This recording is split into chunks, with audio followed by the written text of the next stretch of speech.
오늘의 말씀은 요한복음 8장 31절부터 41절까지 말씀입니다. 그러므로 예수께서 자기를 믿은 유대인들에게 이르시되 너희가 내 말에 거하면 참으로 내 제자가 되고 진리를 알지니 진리가 너희를 자유롭게 하리라. 그들이 대답하되 우리가 아브라함의 자손이라 남의 종이 된 적이 없거늘 어찌하여 우리가 자유롭게 되리라 하느냐. 예수께서 대답하시되 진실로 진실로 너희에게 이르노니 죄를 범하는 자마다 죄의 종이라.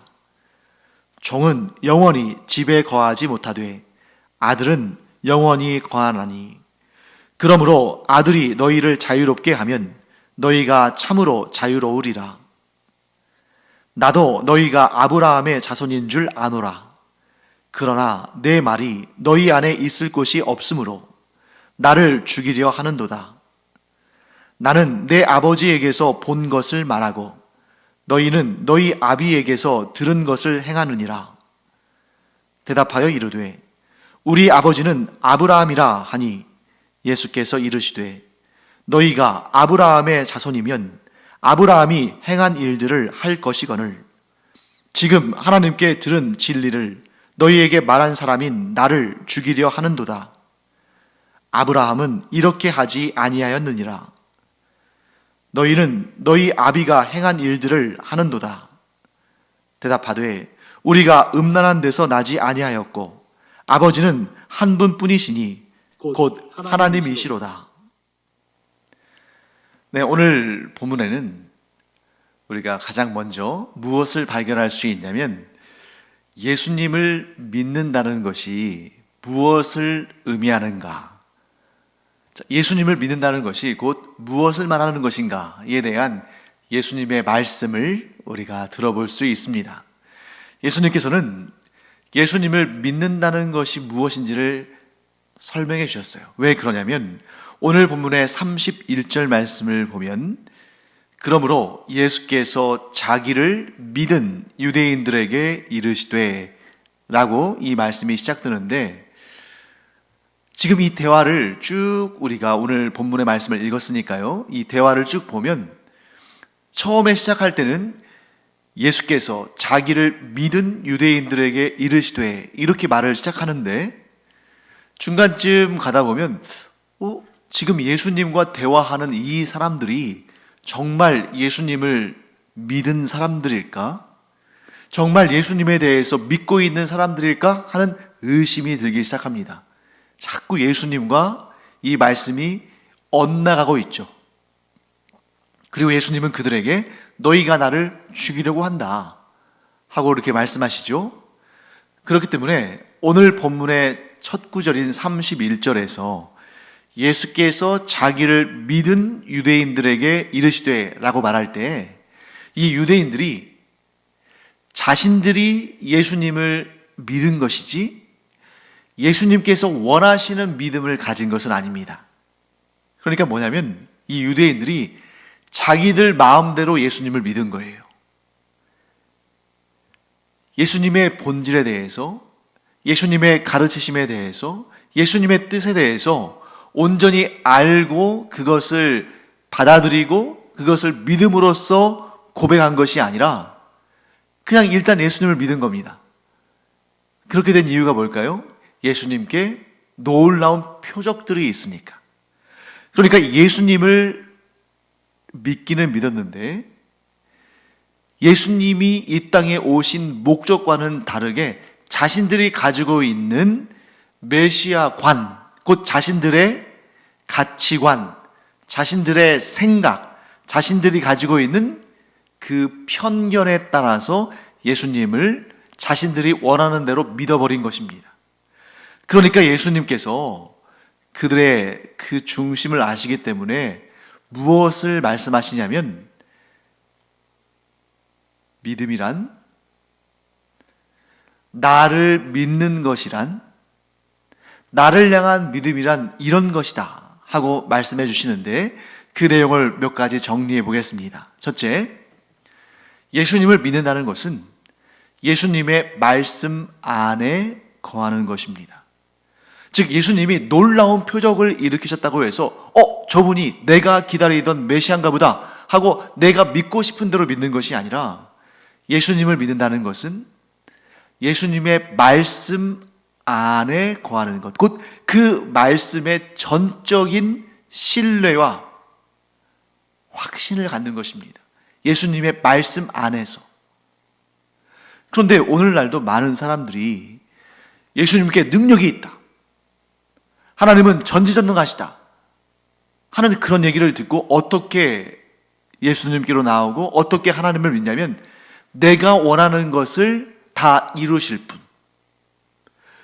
그래서 대부분의, 아니 거의 다겠죠, 대부분의 사람들이 처음 신앙생활에 발을 내디딜 때는 어떠한 관점을 가지고 이 신앙생활을 시작하냐면, 예수 믿으면 잘 사니까, 하나님을 믿으면 내 뜻대로 다 이루어 주시니까. 그러니까 하나님을 믿고 예수님을 믿는다고 하지만 정작 예수님이 어떤 분이신지, 하나님의 뜻이 무엇인지 이것을 구하는 것이 아니라, 처음에는 누구나 예외 없이 자기 자신의 뜻에 맞춰주시는 예수님, 내 뜻을 내가 원하는 대로 이루어 주시는 하나님을 생각하고 신앙생활을 한다는 거죠. 그런데 이거 이상한 일 아닙니다. 우리가 모두 그랬고, 우리뿐만 아니라 예수님의 12제자들도 그랬습니다. 예수님의 12제자들도 예수님을 믿고 예수님을 따랐습니다만, 그들이 부활하신, 십자가에 달려 죽으시고 부활하신 예수님을 만나기 전까지는 예수님을 어떻게 여겼냐면, 나의 뜻을 이루어 주실, 나의 꿈을 이루어 주실, 나의 뜻대로 응답하실 분으로 여겼다는 것이고, 그렇게 시작한 것입니다. 어떤 분은 아마 이렇게 생각할지도 모르겠네요. 지금 이 설교를 듣는 분들 중에는 그런 분이 안 계시길 간절히 원합니다만, 아니 예수님을 믿는다고 해서 내 뜻대로 되지 않는다면, 하나님을 믿는다는 것이 곧 내가 원하는 대로, 내가 바라는 대로 내 기도, 내가 하는 그 기도 그대로 이루어지는 것이 아니라면 신앙생활을 할 필요가 뭐가 있지? 네, 바로 그런 관점이 자기 마음대로, 곧 자의로 예수님을 믿는 것입니다. 자기 뜻대로 그런 편견을 가지고 하나님을 믿는 것입니다. 그렇기 때문에 신앙생활이라는 것은 내 뜻대로 하나님을 믿고 내 뜻대로 예수님을 믿고, 하나님도 예수님도 내 뜻에 맞추고 나를 돕는 존재로 여기는 그러한 연약하고 어린 신앙에서 내가 예수님의 뜻을 알고 그 안에 거하며 하나님을 나의 주인으로 섬기며, 하나님께서 내 뜻에 맞추시는 것이 아니라 내가 하나님의 뜻에 나를 헌신하고 드리고 맞추어가는 그런 삶을 사는 것이 곧 신앙생활이 성숙해져 가는 그런 단계에 이르는 것입니다. 사랑하는 성도 여러분, 저는 우리의 신앙이 처음에 그런 어린 신앙으로부터 출발하는 것이 당연하다고 여깁니다. 아니, 오히려 성숙한 신앙으로 시작했다가 어린 신앙으로 끝나는 것보다 어린 신앙에서 시작해서 성숙한 신앙으로 성장하는 것이 더 좋은 거죠. 주님께서 바라시는 것이 바로 그것이죠. 그래서 우리가 비록 이런 어린 신앙, 연약한 신앙, 어린아이의 신앙에서 시작했다 할지라도 하나님의 말씀을 배우고 듣고 예수님의 말씀을 공부하고 또 이렇게 말씀을 나누면서 우리를 하나님의 뜻에 굴복시키고 순종하고 내어드리는, 곧 예수님의 말씀 안에 거하는 그런 우리가 되기를, 점점 더 그렇게 성장해 가기를 간절히 축원합니다. 그 다음에 예수님을 믿는다는 것은, 첫째는 예수님의 말씀 안에 거하는 것이었죠. 둘째는 예수님의 제자가 되는 것입니다. 자, 제자의 특징은 뭘까요? 스승에게 배울 뿐만 아니라 스승을 닮아가는 거죠. 그러므로 예수님을 믿는다는 것은 예수님의 말씀 안에 거하며 예수님께 배우며 또한 예수님을 닮아가는 것이다. 그리고 세 번째는 예수님 뭐라고 하시냐면 진리를 아는 것. 예수님을 믿는다는 것은 진리를 아는 것이다. 여러분, 진리는 무엇입니까? 진리는 간단하게 정리하면 변하지 않는 거예요. 불변. 세상 모든 것들은 변하죠. 아무리 이 시대의 최고의 이론이라고 여겨지는 그러한 학문이나 공식이나 법칙이나 이론 이런 것들은 변하지 않는 게 없습니다. 다 변합니다. 그런데 오직 예수님, 오직 복음은 변하지 않는 거죠. 그래서 예수님을 믿는다는 것은 진리, 곧 변하지 않는 것을 아는 것입니다. 그리고 이 진리를 아는 것은 우리를 자유롭게 합니다. 그러면 우리에게 이제 이런 의문이 생기겠죠. 예수님께서 진리를 알지니 진리가 너희를 자유롭게 하리라. 여러분, 이 말씀 우리가 얼마나 많이 잘 알고 있습니까? 심지어 예수님과 전혀 관계없는, 기독교와 전혀 관계없는 그런 학교에서도 이 말씀을 교훈으로 삼을 정도로 진리를 알지니 진리가 너희를 자유케 하리라. 연세대학교도 이 진리를 알지니 진리가 너희를 자유케 하리라, 이 말씀이 교훈이죠. 그 이유는 연세대학교를 창립한 사람이 선교사기 때문입니다. 그러니까 연세대는 제대로 교훈을 삼았죠. 그러나 전혀 기독교와 관련 없음에도 단지 진리라는 말 때문에 이 성경 구절을 교훈으로 삼은 학교들도 많이 있습니다.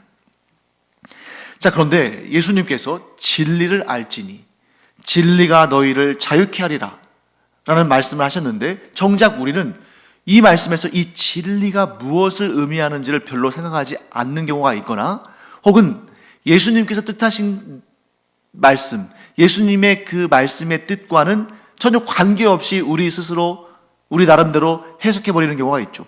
여러분은 예수님께서 이렇게 말씀하실 때 진리를 알지니 진리가 너희를 자유케 하리라 라고 말씀하실 때 그 진리가 뭐라고 생각하십니까? 조금만 성경을 더 꼼꼼하게 읽었어도 아주 쉽게 답을 낼 수 있는데, 우리는 딱 이 구절만 알고 정작 예수님께서 진리를 알지니 진리가 너희를 자유케 하리라 할 때 그 진리가 무엇인지는 별로 생각하지 않고 지나갈 때가 많죠. 이 말 자체가 굉장히 멋있다고 생각하고요. 성경을 조금만 더 꼼꼼히 읽어도 답은 이미 나왔습니다. 34절부터, 오늘 본문의 34절부터 36절까지 말씀을 제가 한번 읽어볼 테니까요, 여러분들이 한번 잘 들어보시면서 답을 찾아보시기 바랍니다. 예수님께서 말씀하신 진리는 무엇인가? 예수께서 대답하시되 진실로 진실로 너희에게 이르노니 죄를 범하는 자마다 죄의 종이라. 종은 영원히 집에 거하지 못하되 아들은 영원히 거하나니, 그러므로 아들이 너희를 자유롭게 하면 너희가 참으로 자유로우리라. 36절만 제가 다시 한번 읽어보겠습니다. 그러므로 아들이 너희를 자유롭게 하면 너희가 참으로 자유로우리라. 자, 이 말씀 가운데 진리라는 말은 나오지도 않았죠. 그런데 어떻게 해서 우리가 진리의 정의를 여기서 찾을 수 있을까요? 교집합이 있죠. 그걸 찾아야죠. 예수님께서 이렇게 말씀하십니다. 진리를 알지니 진리가 너희를 자유롭게 하리라. 그리고 36절에서는 이렇게 말씀하십니다. 그러므로 아들이 너희를 자유롭게 하면 너희가 참으로 자유로우리라. 진리가 우리를 자유롭게 하는데 36절에 가서는 아들이 너희를 자유롭게 하면 너희가 참으로 자유로우리라. 자, 그러면 우리에게 자유를 주는 진리는 곧 누구를 지칭하는 것입니까? 아들, 곧 성자 하나님, 곧 예수 그리스도를 의미하는 거죠. 지금 예수님께서 예수님을 믿노라 하면서 사실은 자기들 마음대로 믿고 있는 그 사람들에게 이렇게 말씀하시는 것입니다.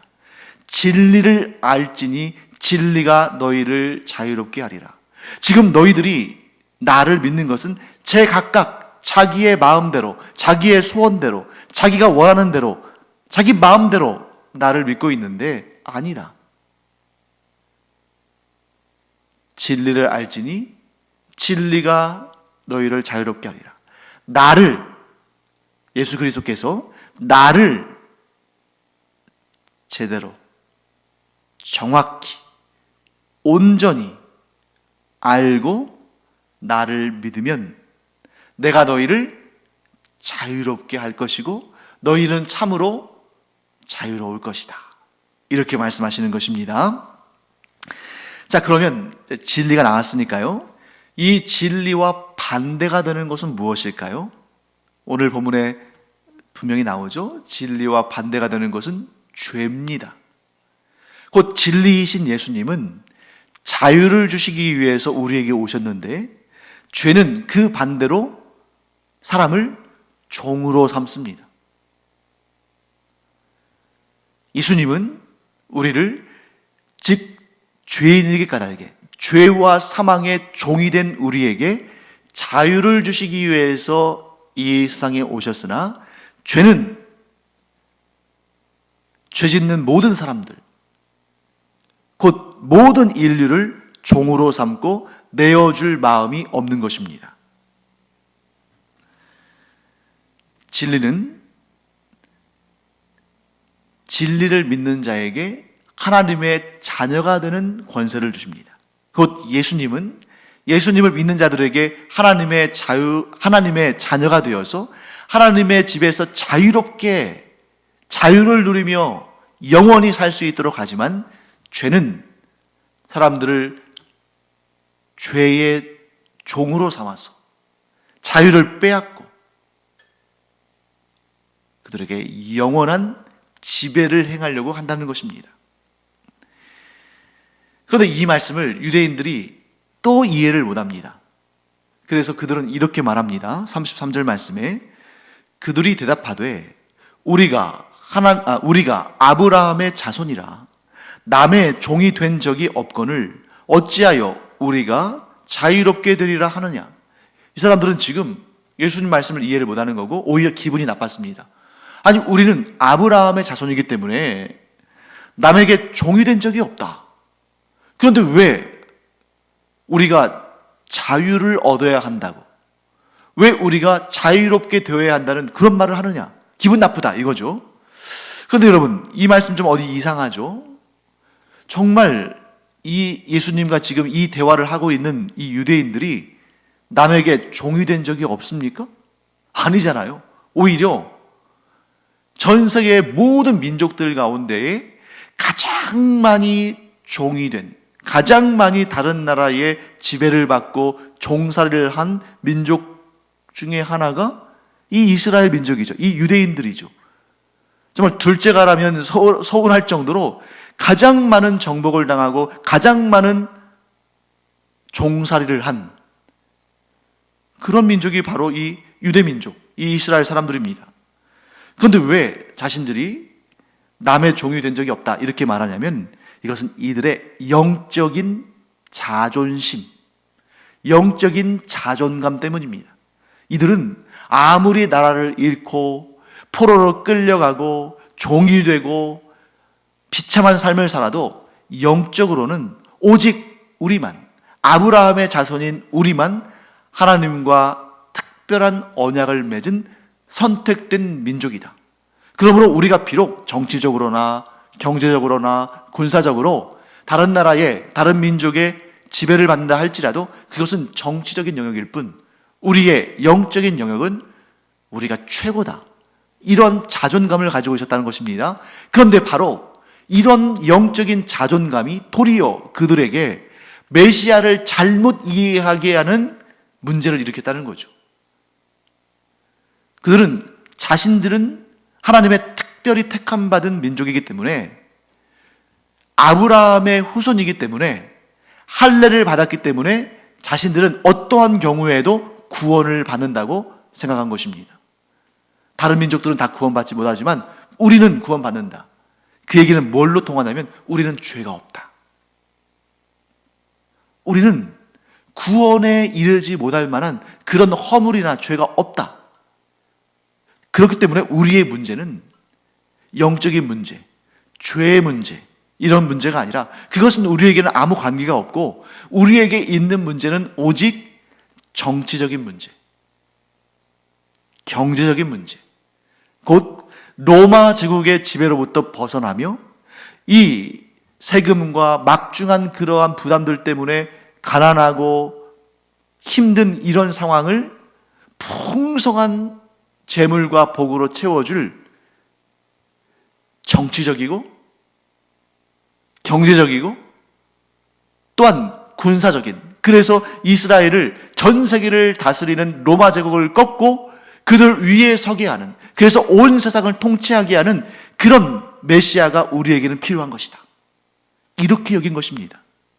자신들이 아브라함의 후손이기 때문에, 자신들이 하나님과 특별한 언약을 맺은 유일한 민족이기 때문에 우리에게는 죄와 관계된 문제는 없는 것이고, 이런 영적인 문제는 우리에게 없는 것이고, 오직 지금 우리가 갖고 있는 이 유일한 이 문제, 로마의 지배를 당하면서 그들의 수탈을 당하고 있는 이 상황으로부터 우리를 구원해서 우리를 도리어 로마 제국보다 더 강한 나라로 만들 그 메시아가 우리에겐 필요하다. 이렇게 생각한 것입니다.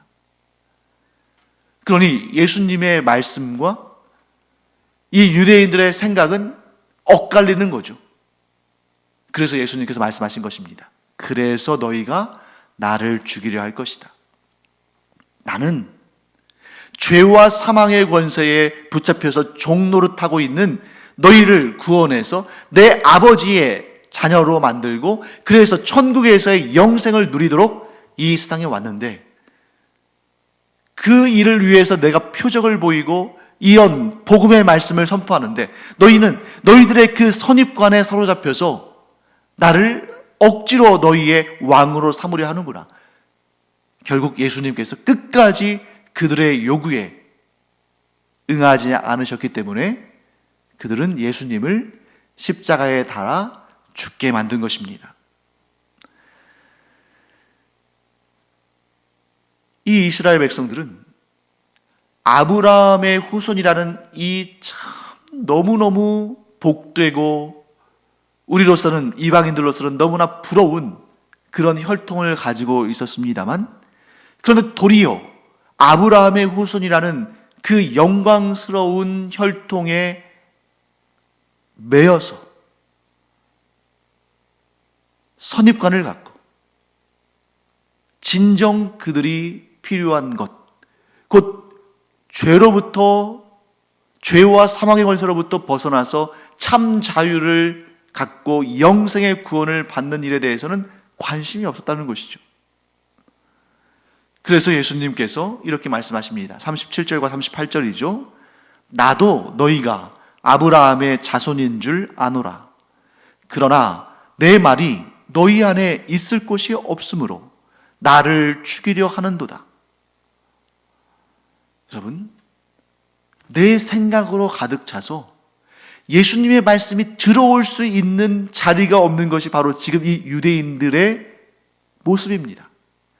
그런데 여러분, 이 말씀을 우리가 보면서 유대인들에게 손가락질할 수가 없어요. 왜 그렇습니까? 우리도 이 유대인들과 같은 그런 문제를 가지고 있지 않은지 우리 자신을 스스로 돌아봐야 됩니다. 내 안에 내 생각과 내 아집과 나의 편견과 욕심과 나 중심적인 생각, 그런 이기적인 마음으로 인해서 예수님의 말씀이 들어올 자리가 없는 것은 아닌가? 우리 하덕규 씨의 유명한 곡 있잖아요. 가시나무. 내 속에 내가 너무 많아서 주님의 쉴 곳이 없다. 주님께서 우리의 마음 안에 들어오셔서 주인이 되셔야 되는데 내 안에 그 주인의 자리에 내가 앉아 있고 나의 그 마음 속에 온통 나를 위한 생각, 나를 위한 계획, 나를 위한 소원, 나를 위한 기도 제목, 나를 위한 너무나 잡다한 것들이 많이 있다 보니까 주님께서 오셔서 좌정하실 자리가 없다는 것이 가장 큰 비극이 되는 것입니다. 사랑하는 성도 여러분, 우리가 신앙생활 한다는 것은 예수님을 나의 주님으로 모시는 것이고, 그러면 우리는 우리의 마음의 그 주인 자리에 예수님을 모셔야 되는 것입니다. 그런데 우리 안에 얼마나 더럽고 추악한 죄와 욕심과 나 중심적인 생각들로 가득 차 있는가? 사랑하는 성도 여러분, 그 마음을 청소해야 됩니다. 더럽고 추악하고 하나님께서 기뻐하지 않으시는 것들을 다 몰아내고 다 털어내고 그 안에 주님께서 오실 자리를 마련해야 됩니다. 그런데 여러분, 우리가 청소를 해봐서 압니다만 너무 잡동사니 너무 이런저런 것들이 많으면 청소할 엄두가 나지 않죠. 그럴 때 누군가가 도와주면 힘이 납니다. 그래서 우리는 성령님께 도움을 구해야 합니다. 성령 하나님께서 우리 안에 오셔서 이 더럽고 추하며 나 중심적인 그런 모든 내가 정말 치우지 못하고 쌓아둔 그런 것들을 성령께서 우리를 도와주시면 우리가 힘을 내서 그런 것들을 다 정리하고 주님을 모셔드릴 수 있는 것이죠. 그래서 우리 늘 이렇게 기도하기 바랍니다.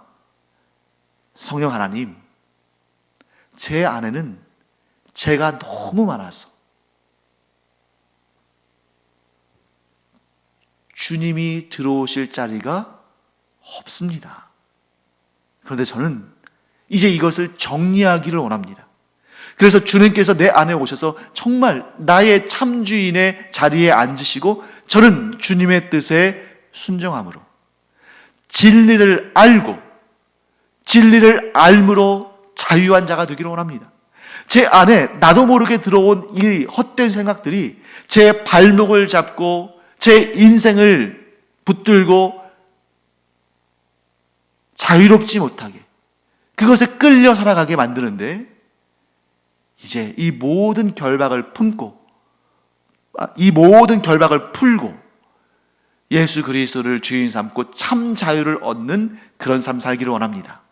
이렇게 우리 기도하면 성령님께서 우리를 도우셔서 우리를 얽어매는 모든 것들을 다 정리하고 우리가 오직 예수님을 주인 삼고 주님과 함께 자유로운 인생을 살아가는 모든 것들로부터 자유롭고 오직 주님께만 매여 있는 우리의 인생이 될 줄을 믿습니다. 기도하겠습니다. 하나님 감사합니다. 저희가 지금 이 본문에 나오는 유대인들처럼 자기의 생각, 자기의 고집, 자기의 아집, 편견, 그리고 나를 주인 삼는 생각, 세상의 이런저런 욕심과 탐욕, 그런 것들이 저희를 사로잡고 자유롭지 못하게 할 때 주님, 저희와 함께하여 주셔서 성령께서 저희와 함께하여 주셔서 그 모든 것들을 털어내고 청소하고 오직 예수님을 주인으로 삼음으로 말미암아 오직 예수님께만 매이고 다른 모든 것들로부터는 자유로운 하나님의 사람들 되게 하여 주시옵소서. 감사드리며 예수님의 이름으로 축복하며 기도합니다. 아멘. 기도하는 시간입니다. 내 안에 나를 위하는 것처럼 보이지만 결국 나를 붙들고 나를 자유롭지 못하게 하는 그 모든 것들 털어내고 오직 주님만 섬김으로 참 자유를 누리는 우리가 되기를 바랍니다. 그 일을 위해서 성령님께 도움을 구할 때 성령님께서 우리와 함께 그 더럽고 복잡하고 지저분한 그러한 얼거매는 모든 것들을 청소하고 깨끗하게 하실 줄을 믿습니다. 기도하겠습니다.